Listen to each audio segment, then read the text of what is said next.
All right, I'm going to show you what a potential no tax on tips would look like and what kind of savings you could have since now both presidential candidates are pitching no federal income taxes on tips. So, what does that mean?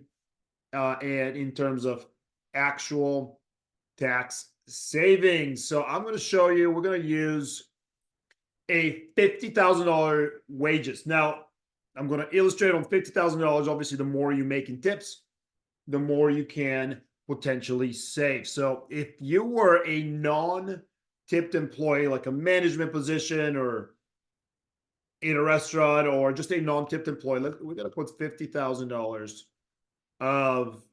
of wages.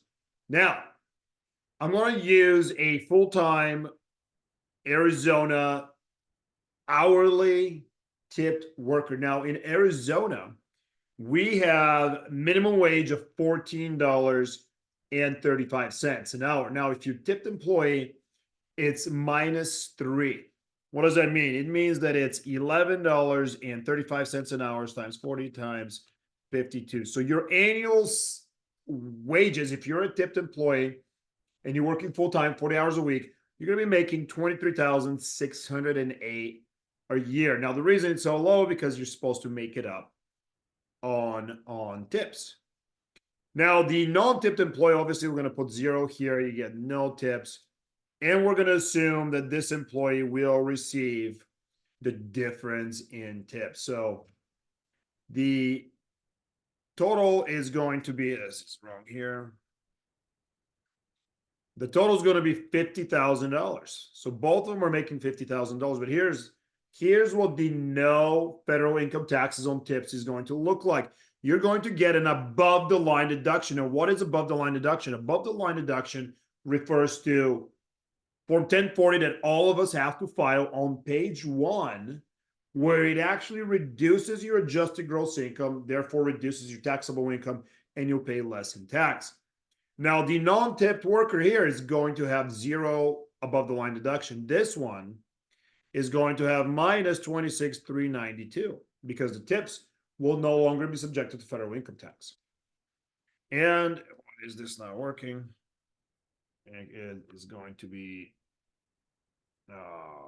just this.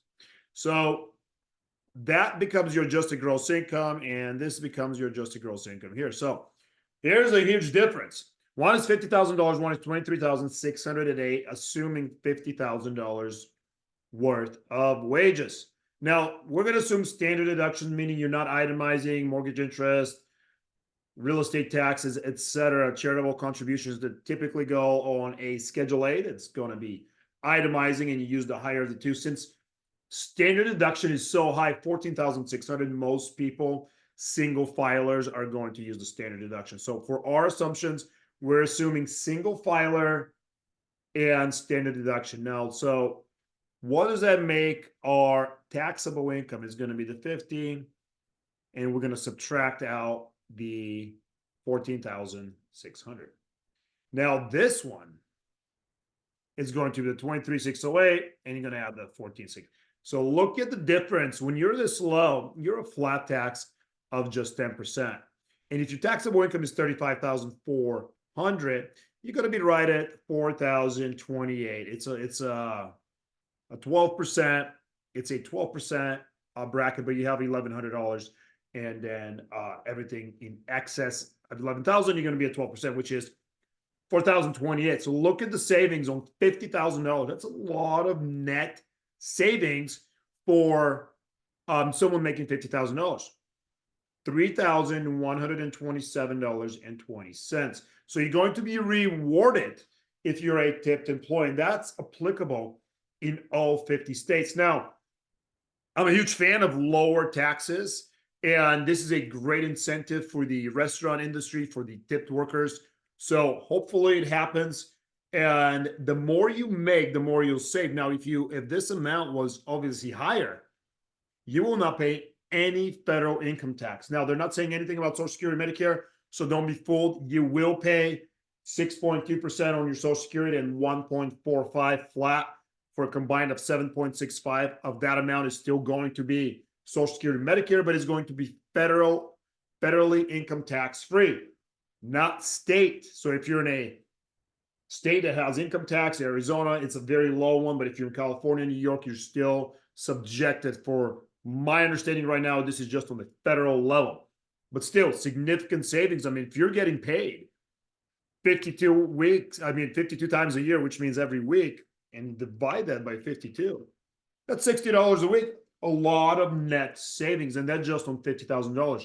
I have personally seen servers at the higher end restaurants make over six figures, and its majority of it is tips. So that's hopefully going to go through, and that is the impact it's going to have if you're a tipped worker.